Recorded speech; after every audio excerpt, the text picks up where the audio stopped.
কে দিল ফিরিতের বেড়া জাম গাছের মাঝে।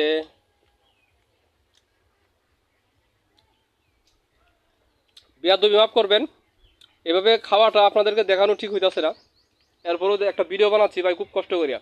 আমি এখন জাম গাছের উপরে, যে জাম গাছের উপরে, এই যে দেখেন, এই যে আমার এক বাইশটা জাম খাইতেছে। এই যে মনে পড়ে সেদিনের কথা, গাব গাছ, জাম গাছ, আম গাছ, লেচু গাছ, বুবি গাছ, হ্যাঁ আরো বলবো মেওয়া ফল কত খাইছি। এভাবে উঠে, এই যে এইভাবে উঠে খাইছি। যারা যারা ঈদের ছুটিতে বাড়িতে আসছেন, অবশ্যই অবশ্যই গাছে উঠে একটু সচেতনভাবে গাছে উঠবেন, উঠে একটু জাম টাম খাইবেন, খুবই অন্যরকম ভালো লাগবে, স্মৃতি হয়ে থাকবে। যে বন্ধু বান্ধবের সাথে বাড়িতে ঢাকায় যায় কথা বলবেন যে আমি বাড়িতে উঠছিলাম, বাড়িতে গেছিলাম, জাম গাছ উঠে মানে জাম খাইছি। এই যে দেখেন পিকচার। ভালো থাকেন সবাই, ধন্যবাদ।